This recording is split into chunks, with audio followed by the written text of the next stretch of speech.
నన్ను ఎదిరించి నిలబడగలిగిన వాడు ఈ మధ్య దేశంలోనే లేడు. ఈ సింహబలుడంటే ఎవరనుకున్నావు? వైరి వీర కుంజర యుధంబులకు సింహస్వప్నం, నారీజన మంజుల హృదయాలకు మధుర స్వప్నం. మాలిని, వీడు పట్టిన పట్టు వీడడు, నిన్ను చేపట్టక మానడు.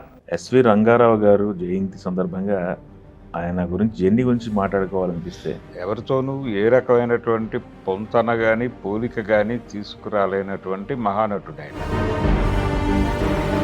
పుట్టింది నూజివీడుగానే ఆయన ఎక్కువ జీవితాన్ని నడిపింది కాకినాడ. ఆ టైంలో కొంతకాలం ఆయన రామారావు గారి రూమ్లో ఉన్నాడు.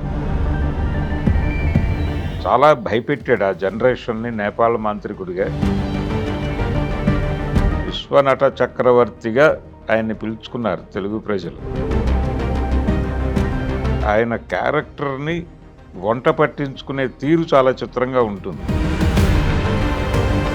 తనలో ఉన్నటువంటి డిప్రెషన్ని దిగమింగి నిలబడేటువంటి క్యారెక్టర్స్ ఆయన అదరగొట్టేస్తారు. రంగారావు గారు లేకుండా విజయ సినిమా లేదు ఆయన ఉన్నంత కాలం. ఎవరైనా సరే డైరెక్టరు రెండో టేక్ అనటానికి భయపడే లెవెల్లో వెళ్ళేది ఆయన. ఇంత గొప్ప నటుడు, ఇన్ని వేరియేషన్స్ చేసిన నటుడికి ప్రభుత్వ పరంగా రావాల్సినటువంటి ఏ పురస్కారము దక్కలేదు. భరద్వాజ గారు, కొంతమంది లెజెండ్స్ ఉంటారు సినిమా ఇండస్ట్రీలో. వాళ్ళ పేర్లు గుర్తొచ్చినప్పుడు కొన్ని ఊహలు, కొన్ని సినిమాలు గుర్తొస్తుంటాయి. అవును. ఎస్వి రంగారావు గారు జయంతి సందర్భంగా ఆయన గురించి జెండి గురించి మాట్లాడుకోవాలనిపిస్తే అంటే ఎస్వి రంగారావు గారు అసలు ఆయన ఎవరితోనూ ఏ రకమైనటువంటి పొంతన కానీ పోలిక కానీ తీసుకురాలేనటువంటి మహానటుడు ఆయన. మహానటుడు మాత్రమే కాదు, అద్భుతమైన దర్శకుడు కూడా ఆయన. అద్భుతమైన దర్శకుడు, అద్భుతమైన నిర్మాత, మంచి స్క్రిప్ట్ రైటరు, చాలా క్వాలిటీస్ ఉన్నాయి ఆయనలో. అయితే ఈయన పుట్టింది నూజివీడుగానే ఆయన ఎక్కువ జీవితాన్ని నడిపింది కాకినాడలో. ఓహో. Kakinada young man happy club అని ఇప్పటికీ ఉంది. అది అవునా? ఓకే. ఇప్పటికీ ఉంది. ఆ సమాజం నుంచి ఆయన నాటకాలు వేయటంతో మొదలైంది ఆయనలో ఉన్నటువంటి నటన ప్రభావం ప్రపంచానికి కనెక్ట్ అవ్వటం అనేది.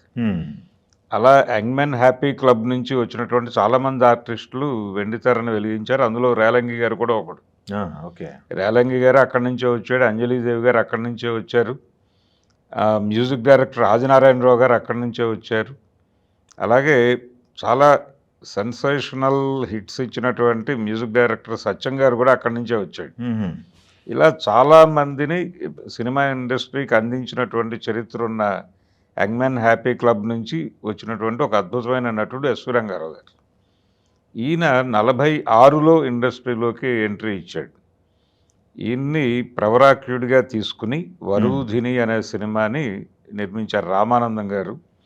ఆ సినిమా పెద్దగా ఆడియన్స్కి కనెక్ట్ కాలేదు, కానీ ఈయన దాంతో కొంత నిరుత్సాహానికి గురై ఇది మనకి వద్దులే మన నాటకం. అలాగే ఆయన ఫైర్ డిపార్ట్మెంట్లో ఎంప్లాయ్. Fire department. ఓకే. కాబట్టి మన ఉద్యోగం ఉంది, మన నాటకాలు ఉన్నాయి, మధ్యలో ఈ మెడ్రాస్ గోల్ ఎందుకు మనకి అనుకున్నాడు ఆయన. అనుకుని అలా చిన్న డీవియేషన్ వెళ్ళిపోయాడు ఆయన. కానీ నటుడిగా రంగారావు గారి కెపాసిటీ ఏమిటనేది ఆ సినిమా ద్వారా ఇండస్ట్రీకి అర్థమైంది. అర్థమయ్యి బిఏ సుబ్బారావు గారు పట్టుకున్నాడు ఈయన్ని. పట్టుకొని మళ్ళీ పిలిపించి కూర్చోబెట్టి, లేదు మా సినిమాలో ఒక క్యారెక్టర్ చేయాలి, నువ్వు పల్లెటూరు పిల్ల సినిమాలో అందులో నువ్వు ఒక క్యారెక్టర్ చేయాలి అని ఈయన్ని పట్టుకున్నాడు. అప్పటికి హీరో ఎవరు అనేది కన్ఫర్మ్ కాలేదు ఆ సినిమాకి. కానీ అందులో ఒక ముఖ్యమైన క్యారెక్టర్ ఒకటి ఉంటుంది, తర్వాత వేరే ఆర్టిస్ట్ చేశాడు దాన్ని. ఆ క్యారెక్టర్కి ఈయన అనుకున్నాడు. ఈయన అనుకుని తీసుకొచ్చి కూర్చోబెట్టి, ఇంకా హీరో ఫైనల్ కాలేదు, నేను చెప్తాను, నువ్వు తొందరపడకు అని చెప్పి అన్నీ కుదుర్చుకున్న తర్వాత ఈయన మిస్ అయ్యాడు. ఈయనకి హీరో దొరికాడు, ఈయన మిస్ అయ్యాడు. ఎన్టీ రామారావు గారు ఆయన మన దేశం సినిమా కోసం వచ్చాడు. వచ్చినప్పుడు ఆ సెట్స్లో చూసి హీరోని ఐడెంటిఫై చేశాడు. ఈయన చేసి ఆయనతో కమిట్మెంట్ తీసుకొని అక్కడి నుంచి తీసుకొచ్చి పల్లెటూరు పిల్ల సెట్లోకి పట్టుకొచ్చాడు. ఆ రెండో క్యారెక్టర్కి నాగేశ్వరరావు గారిని తీసుకున్నారు. అంతకుముందు రామచంద్ర కాశ్యప అనుకున్నటువంటి క్యారెక్టర్లో నాగేశ్వరరావు గారిని పెట్టి, నాగేశ్వరరావు గారి కోసం అనుకున్న క్యారెక్టర్లో రామారావు గారిని పెట్టి, ఆ తర్వాత ఈ ముఖ్య క్యారెక్టర్ అంటే ఒక రకంగా ఒక దొంగల ముఠాకి నాయకుడు లాంటి క్యారెక్టరు దానికి అనుకున్నటువంటి రంగారావు గారు దొరక్క సుబ్బారావు గారితో చేయించేసి దాన్ని షూటింగ్ నడుస్తూ ఉండగా ఈయన వచ్చాడు మొదలైపోయిన తర్వాత. దాంతో ఈయన ఇబ్బంది పడి, లేదు నిన్ను వదిలిపెట్టను నేను అని. అందులో ఒక ముసలివాడి క్యారెక్టర్ ఒకటి ఉంటుంది, కథని డ్రైవ్ చేసే క్యారెక్టర్ అది. అంటే ఊరి ప్రజలని ఎలా మోటివేట్ చెయ్యాలో అడ్వైజ్ చేసేటువంటి క్యారెక్టరు. అది కీలకమే కానీ తక్కువ నిడివి ఉంటుంది, పైగా ఏజ్డ్ క్యారెక్టరు. అంటే నేను చేస్తాను అన్నాడు. ఓకే అని చెప్పి ఆ క్యారెక్టర్ చేయించేశారు ఆ సినిమాలో. నటుడిగా ఆయన్ని చక్రపాణి గారు పట్టుకున్నాడు, ఇతనిలో స్పార్క్ ఉంది అని. ఆ సినిమా నుంచి అటు ఎన్టీఆర్ని ఇటు ఎస్వీఆర్ని ఇద్దరిని స్పార్క్ చేసి షావుకారు సినిమా కోసం తీసుకున్నారు. వాళ్ళు విజయాలో మొదటి సినిమా అది. ఆ సినిమాలో రామారావు గారు హీరో వేశాడు, ఈయన సున్నం రంగడు అనే క్యారెక్టర్ చేశాడు. అంటే ఒక వడ్డీ వ్యాపారి దగ్గర వసూలు చేసి పెట్టేటువంటి ఒక రౌడీ క్యారెక్టర్. ఆ క్యారెక్టర్లో ఆయన తన లైఫ్లో చూసినటువంటి అలాంటి క్యారెక్టర్లో ఉన్నటువంటి ఎలిమెంట్స్ అన్నీ పట్టుకొచ్చి వాడాడు. వాడి దాన్ని చాలా అద్భుతంగా నడుపుతాడు ఆ క్యారెక్టర్ని. ఎస్వి రంగారావు గారిని పూర్తి స్థాయిలో ఆడియన్స్ ముందుకు తీసుకొచ్చిన సినిమా షావుకారే. ఆ టైంలో కొంతకాలం ఆయన రామారావు గారి రూమ్లో ఉన్నాడు. ఆయన మెడ్రాసు షిఫ్ట్ అవ్వాలా వద్దా అనేటువంటి డోలాయమాన స్థితిలో రూమ్మేట్స్ అనమాట, ఇద్దరు రూమ్మేట్స్. అలా మొదలైన ప్రయాణం. ఆ తర్వాత ఇమ్మీడియట్గా కేవీ రెడ్డి గారు ఆయనకి వీళ్ళిద్దరూ నచ్చారు. ఆయన పాతాళ భైరవి ప్రాజెక్ట్ అనుకున్నప్పుడు ఒరిజినల్గా తోటరాముడు క్యారెక్టర్కి అక్కినేని నాగేశ్వరరావు అని అనుకున్నారు. ఆ తర్వాత ఆయన కాదు అని చెప్పేసి ఒక డాన్సర్ని అనుకున్నారు. అనుకున్న తర్వాత ఆయన ఈయనలో హీరోని చూశాడు. ఎలాగైతే పల్లెటూరు పిల్ల కోసం బిఏ సుబ్బారావు గారు మన దేశం సెట్లో రామారావు గారిని చూసి ఇన్స్పైర్ అయ్యాడో, అలాగే ఆయన టెన్నిస్ ఆడుతుండగా చూసి ఇతను మనకి పనికొస్తాడు అని చెప్పేసి ఎంపిక చేసుకున్నాడు. అలా ఇందులో సున్నం రంగడు క్యారెక్టర్ చూసి రంగారావు గారిని పికప్ చేశారు. అంతకుముందు యాక్చువల్గా ముక్కామల కృష్ణమూర్తి గారితో చేయిద్దామని ఫిక్స్ అయి ఉన్నారు అక్కడ. ఓకే, ఆయన కాదు అని చెప్పేసి అప్పుడు ఈయన తీసుకొచ్చి ఈయన నేపాళ మాంత్రికుడిగా ఆయన తోటరాముడిగా పెట్టి సినిమా తీస్తే అది బీభత్సమైన విజయం సాధించి ఇద్దరికి విపరీతమైన పేరు తీసుకొచ్చి ఆయన చాలా భయపెట్టాడు ఆ జనరేషన్ని నేపాళ మాంత్రికుడిగా. అంటే ఆ మంత్రం చెప్పే పద్ధతి, వామాచారంలోకి సంధ్యావందన మంత్రాలే తీసుకెళ్ళి వామాచారంలో చెప్పించి రక్తి కట్టించారు వాళ్ళు, పింగళ నాగేంద్రరావు గారు, కేవీ రెడ్డి గారు. దాన్ని పూర్తిగా ఆకళింపు చేసుకుని ఈయన తెర మీద అభినయించాడు. అలాగే ఆయన క్యారెక్టర్ని వంట పట్టించుకునే తీరు చాలా చిత్రంగా ఉంటుంది. ఈ సినిమా చేసిన ఎస్వి రంగారావు గారే ఇమ్మీడియట్గా ఎల్వి ప్రసాద్ గారి డైరెక్షన్లో పెళ్లి చేసి చూడు అనే సినిమాలో ఒక ఇన్నోసెంట్ క్యారెక్టర్ చేస్తాడు. అంటే భోళా మనిషి, ఎవరికైనా సహాయం చేయాలనుకునేటువంటి మనిషి. సహాయం చేసే ప్రాసెస్లో తను నష్టపోతూ ఉంటాడు, అయినప్పటికీ మనం చేసి తీరాలి, ఇది మన బాధ్యత అనుకుని వెళ్ళిపోతూ ఉంటాడు. ఇంట్లో వాళ్ళందరూ సఫర్ అవుతూ ఉంటారు, కూతురు వైఫ్ వీళ్ళందరూ. ఇవేవి పట్టించుకోండి, ఏ పని ఊళ్ళో ఎవరికే సమస్య వచ్చినా ఆయన దూరిపోయి భుజాన్ని వేసేసుకుంటాడు. అదొక క్యారెక్టర్. దూపాటి వియ్యన్న ఆ క్యారెక్టర్ పేరు.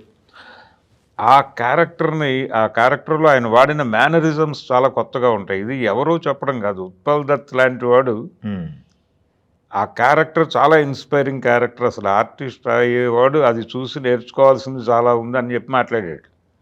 ఆ స్థాయిలో ఆయన చెలరేగిపోయాడు ఆ సినిమాలో అవకాశం.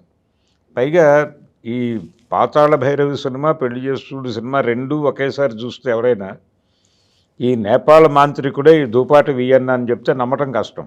ఓకే, కళ్ళు లేకుండా ఆయన ఉంటాడు ఒక సినిమాలో, ముసలి క్యారెక్టర్ వేసుకొని. ఆయన ఏజ్డ్ క్యారెక్టర్లు చాలా చేశాడు. దాని తర్వాత దసరా బుల్లోడ్లో ఒక కథనాన క్యారెక్టర్, అమాయకపు భర్త, ఊరి పెద్ద, భార్య పట్ల చాలా వినయంగా ఉంటాడు. ఆయన సూర్యకాంతం గారి ముందు ఆయన వినయంగా ఉంటాడు. ఆ ఎమోషన్, అలాగే తనలో ఉన్నటువంటి డిప్రెషన్ని దిగమింగి నిలబడేటువంటి క్యారెక్టర్స్ ఆయన అదరగొట్టేస్తాడు, మామూలుగా. అలాగే అప్పు చేసి పప్పుకూడు సినిమాలో ఇంకొక నేపథ్యంలో నడుస్తుంది ఆయన క్యారెక్టర్.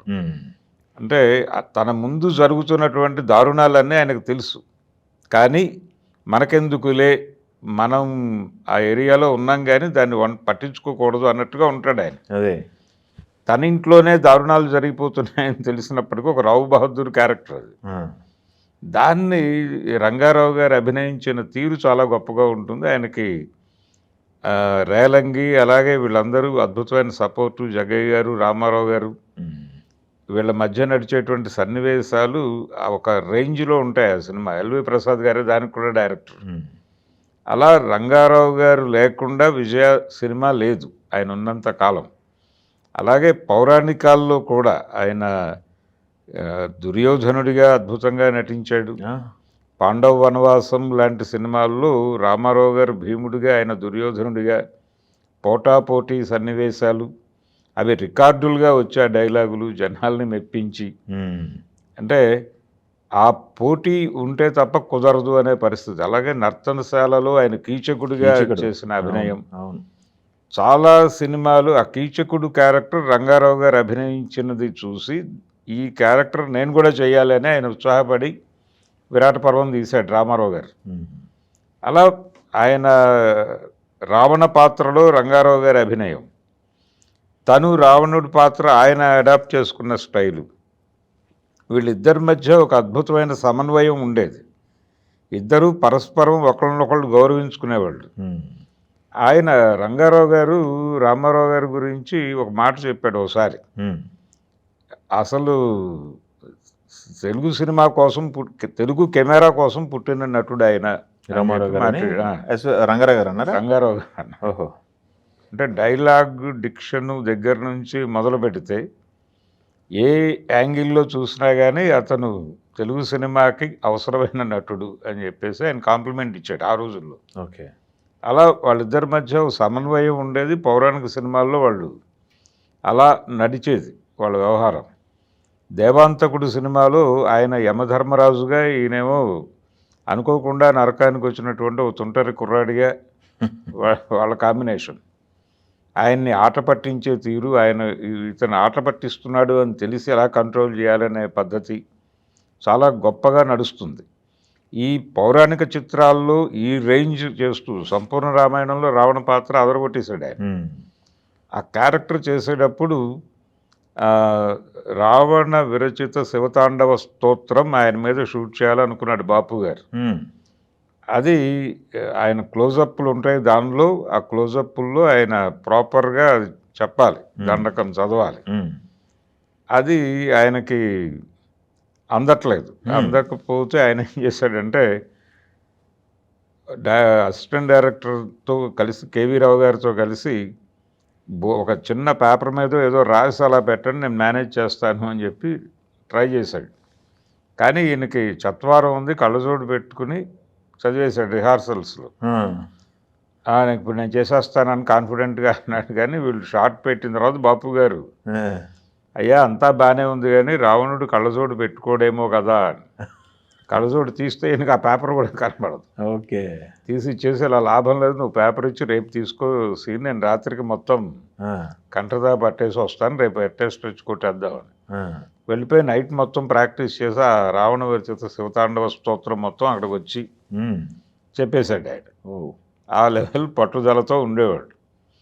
అంటే ఒక షార్ట్ ఎవరైనా సరే డైరెక్టరు రెండో టేక్ అనటానికి భయపడే లెవెల్లో వెళ్ళేది ఆయన. ఓకే, అలాగే సీన్లో ఎవరున్నా సరే రంగారావు గారు ప్రత్యేకంగా కనిపించేవాడు. అవును, దేవుడు చేసిన మనుషులు సినిమాలో ఒక షాట్ ఉంటుంది, అంటే కాంచన చెల్లెలు క్యారెక్టర్ చేసింది, ఎక్కడో బయట నుంచి వస్తుంది లేట్ నైట్, వచ్చేసరికి అన్నగా కృష్ణ గారు మందలించే ప్రయత్నం చేస్తూ ఉంటాడు. చేస్తూ ఉంటే రామారావు గారు ఎంటర్ అయ్యి, అసలు నువ్వు గందరగోళంగా ఉంటావు, నువ్వు పైగా ఆ అమ్మాయికి నీతులు చెప్తున్నావు, ఇది పద్ధతి కాదు, వదిలిపెట్టే అంటాడు. అంటూ ఉండగా నువ్వెవడు చెప్పడానికి, ఈ ఇల్లు ఈ పరువు అని మొదలు పెడతాడు, ఈ వంశము అని మొదలు పెడతాడు కృష్ణ గారు. చీకట్లో నుంచి డైలాగ్ వినిపిస్తుంది, ఎవర్రా ఇక్కడ వంశము ప్రతిష్ట అని మాట్లాడుతున్నారు అని. నెమ్మదిగా కెమెరా అలా వెళ్తే ఆ పక్క నుంచి ఇలా వస్తాడు రంగారావు గారు. వచ్చి అలా సీన్ మొత్తాన్ని తన కంట్రోల్లోకి తీసేసుకుంటాడు. ఓకే, తీసేసుకుని నేను చెప్తున్నాను, మీరిద్దరూ వెళ్ళిపోండి ఇక్కడి నుంచి అని చెప్పి. అలా ప్రతి సీను ఆయన ఏ సీన్లో కనిపించినా తన కంట్రోల్లోకి తీసుకుంటాడు. అది మామూలు విషయం కాదు. అలా ఈ పౌరాణిక పాత్రలు చేస్తూ ఇవి చేస్తూ పాథోస్ క్యారెక్టర్లు కూడా అదరగొట్టాడు ఆయన చాలా సినిమాల్లో. దాసరి గారి మొదటి సినిమా తాత మనవడిలో ఆయన నటించిన అభినయం, అలాగే ఆయన దర్శకత్వంలో వచ్చినటువంటి చదరంగం సినిమా కావచ్చు, బాంధవ్యాలు సినిమా కావచ్చు, బిఎన్ రెడ్డి గారి ప్రభావం ఆయన మీద ఉండేది. బిఎన్ రెడ్డి గారి సినిమాల్లో ఈయన రెగ్యులర్గా చేసేవాడు. ఆయన పద్ధతిని అడాప్ట్ చేసుకుని అలా ఉండాలి సినిమా అని మ్యూజికల్గా కూడా చాలా బాగుంటాయి. అలాగే కొంచెం ప్రథమ కోపం ఉండేది ఆయనకి. అంటే ఏదైనా విషయం తెలియగానే అక్కడ ఎవరున్నారు, ఎక్కడున్నాం మనం అనేది కూడా పట్టించుకోకుండా రియాక్ట్ అయ్యేవాడు. ఓకే. కోపావేశాలకి గురయ్యేవాడు. ఎవరినైనా ఏదైనా మాట అనేసేవాడు. తర్వాత తప్పని తెలిస్తే సారీ చెప్పేవాడు. అంతే నిర్మోహమాటంగా. అలా ప్రతి ఒక్క డైరెక్టర్తోనూ ఆయనకు అద్భుతమైన బాండింగ్ ఉండేది. ప్రతి ఒక్కరూ గౌరవించేవారు ఆయన్ని. రంగారావు గారు ఉంటే చాలు అనుకునేవాళ్ళు. అలా ఆయన మీద కాన్ఫిడెన్స్తో అల్లూరి సీతారామరాజు సినిమాలో అగ్గిరాజు క్యారెక్టర్ యాక్చువల్గా ఆయనతో చేయించాలని అనుకున్నారు. రంగారావు గారితో చేయించాలి అనుకున్న పాత్రలు చాలా ఉండేవి. కంసుడి క్యారెక్టర్ ఆయన చివరి రోజులో చేసిన యశోదా కృష్ణ, ఆ సెట్స్లోనే వెళ్ళిపోయాడు ఆయన నటుడిగా. సెట్స్లోనే ఆయన స్ట్రోక్ వచ్చేసింది. హాస్పిటల్కి మూవ్ చేశారు. తర్వాత నో మోర్. ఒక్కసారి ఇండస్ట్రీ షాక్ అయింది. ఆయన నటిస్తున్న సినిమాలు చాలా ఉన్నాయి అప్పుడు. చక్రవాకం సినిమా మధ్యలో ఉంది షూట్, ఆయనది కీలక పాత్ర. సంగీతం శ్రీనివాసరావు గారి జమీందార్ గారి అమ్మాయిలో ఈయనే జమీందార్. అలా దాదాపు ఒక 7-8 సినిమాలు ప్రొడక్షన్లో ఉన్నాయి, ఆయన కీలక పాత్రలు చేస్తున్నారు. జమీందార్ గారి అమ్మాయి ఏం చేయాలో అర్థం కాక అది వదిలేసి గుమ్మడి గారితో రీషూట్ చేశారు. సీతారామరాజు బాలయ్య గారిని పెట్టి చేశారు ఆ క్యారెక్టర్. అలా ఒక గందరగోళం క్రియేట్ చేసి సడన్గా నిష్క్రమించాడు ఆయన. ఓకే. ఆయన సెట్కి ఇన్ టైం రారు, ఇలాంటివి ఉండేవి. కానీ ఆయన వస్తే మాత్రం ఇంకా టైం తీసుకోవటం అనేది లేదు. అదేలేండి, ఆయన కోసమే చాలా మంది ఎదురు చూసేవాళ్ళు ఉంటారు కదా క్యారెక్టర్ని. ఎన్ని రోజులైనా కానీ ఆయనే చేయాలండి. ఏం పర్వాలేదు, రంగారావు గారు లేట్ అయినప్పటికీ ఆయన వచ్చి చేసేస్తాడు అంతే. ఆయన్ని మన ఇబ్బంది పెట్టడు. ఇప్పుడు అందరూ దొంగలే అనే సినిమాలో ఒక కామెడీ విలని చేస్తాడు ఆయన నాగభూషణంతో కలిసి. అది ఆయన తప్ప ఇంకొకళ్ళు చేసే క్యారెక్టర్ కాదు. ప్రతిదీ ఆయన తమిళ్లో చాలా అద్భుతమైన పేరు ఉంది ఆయనకి, తెలుగులోనూ ఆయన అద్భుతమైన పేరు సంపాదించుకున్నాడు. అయితే ఇంత గొప్ప నటుడు, ఇన్ని వేరియేషన్స్ చేసిన నటుడికి ప్రభుత్వ పరంగా రావాల్సినటువంటి ఏ పురస్కారము దక్కలేదు. ఓకే. ఇంత వేరియేషన్ ఉన్నటువంటి నటుడు ఆయన పోషించినన్ని వేరియేషన్స్లో ఎవరు భారతదేశంలో ఏ నటుడు వెళ్ళలేదు. ఆ తర్వాత ఆ ధోరణిలో వెళ్ళినవాడు రామారావు గారే. ఆయనకు కూడా పద్మశ్రీ తప్ప ఇంకేమీ దక్కలేదు. అది ఒక ఇబ్బందికరమైనటువంటి పరిస్థితి. అలా వాళ్ళిద్దరూ స్పెషల్ తెలుగు సినిమాకి సంబంధించి. అలాగే పరిశ్రమలు ఏది జరిగినా కానీ ఆయన పట్టించుకునేవాడు. ఇండస్ట్రీ హైదరాబాద్ వెళ్ళాలి అనుకున్నప్పుడు కూడా ఆయనే చొరవ తీసుకుని, అలా కాదు, మీరు నలుగురిని కూర్చోబెట్టి మాట్లాడకుండా ఎలా నిర్ణయాలు తీసుకుంటారు, ఇలా ఒక పెద్ద మనిషిగా కూడా వ్యవహరించేవాడు ఆయన. ఓకే అండి. అలా ఒక అద్భుతమైన దర్శకుడు. ఆయన చేసినటువంటి బాంధవ్యాలు, చదరంగం సినిమాలు చూస్తే చాలు ఓకే రంగారావు గారి విజన్ ఏమిటి అనేది అర్థమవుతుంది. అలాగే మంచి మ్యూజిక్ టేస్ట్ ఉంది ఆయనకి. ఆయన సినిమాల్లో పాటలు చాలా బాగుంటాయి. దేవులపల్లి వెంకటకృష్ణ శాస్త్రి గారితోనే రాయించుకునేవాడు ఆయన పాటలు. ఓకే. ఒక చాలా మంచి టెక్నీషియన్. సన్నివేశంలో ఏదైనా ఇబ్బంది ఉంటే డైరెక్టర్ని, రైటర్ని కూర్చోబెట్టి చెప్పేవాడు ఆయన. ఓకే. బాబు, ఇది ఇలా పెడితే సన్నివేశం పండదు, దీన్ని కొంచెం కరెక్ట్ చేసుకోండి, ఈ పద్ధతిలో వెళ్ళండి అని చెప్పేవాడు. పండంటి కాపురం సినిమా టైంలో దీపక్ గారిని చాలా సందర్భంలో ఆయన గైడ్ చేసిన పరిస్థితి ఉందని ఆయనే స్వయంగా చెప్పుకున్నాడు. ఓకే. అందుకని రంగారావు గారు ఉంటే ఇదొక సౌలభ్యం ఉండేది. ఓకే. ఆయన బాధ్యత తీసుకుని చెప్పేవాడు. అలాగే దాసరి నారాయణరావు గారితో ఆయనకి ఆయన డైలాగ్ రైటర్గా ఉన్నప్పటి నుంచి కనెక్ట్ అయి ఉన్నాడు ఆయన. జగత్ కిలాడీలు ఇలాంటి సినిమాల్లో ఈయన విచిత్రమైన డైలాగులు రాసేవాడు. ఏంట్రా డోంగ్రే అనే డైలాగ్ ఆయనదే. దాన్ని రంగారావు గారు ప్రొనౌన్స్ చేసిన పద్ధతి, అదే ఆ క్యారెక్టర్లు, ఆ రౌడీ క్యారెక్టర్లు ఒక దశ నడిచింది ఆయన మీద. ఆ క్యారెక్టర్లు అలాగే ఉండేవాడు, అదొక వేరియేషన్. ఇలా ప్రతి క్యారెక్టర్ ఏ క్యారెక్టర్ చేస్తే అది ఆయన తప్ప ఇంకొకటి చేయడు. ఆ జానర్లో ఏ క్యారెక్టర్ వచ్చినా కానీ ఆయన దగ్గరికే వెళ్ళిపోయేవాడు. ఎవరు వచ్చినా కాదనేవాడు కాదు. ఓకే. కాకపోతే టైం ఇబ్బంది పెట్టేవాడు తప్ప ఎప్పుడూ కూడా తన సెట్లోకి వెళ్ళిన తర్వాత ఇక వేరు, అదేలేండి. ఆ క్యారెక్టర్ అయిపోయేవాడు. ఎస్వి రంగారావు అనేది మర్చిపోయేవాడు. ఎస్. విశ్వనట చక్రవర్తిగా ఆయన్ని పిలుచుకున్నారు తెలుగు ప్రజలు. అందుకనే ఆయన విశ్వనట చక్రవర్తిగానే ఉన్నాడు ఇప్పటికీ ప్రేక్షకుల మనసుల్లో. ఆయనని రీప్లేస్ చేసేటువంటి నటుడు ఎవరూ లేరు. అలాగే సూర్యకాంతాన్ని రీప్లేస్ చేసే నటి లేనట్టుగానే ఆయన్ని రీప్లేస్ చేసేవాళ్ళు కూడా ఎవరు రాలేదు తర్వాత. అదే బ్యాలెన్స్ చేసిన వాళ్ళు, మేనేజ్ చేసిన వాళ్ళు చాలామంది ఉన్నారు, కానీ అదే రంగారావు గారే. ఓకే అండి, థ్యాంక్ యూ.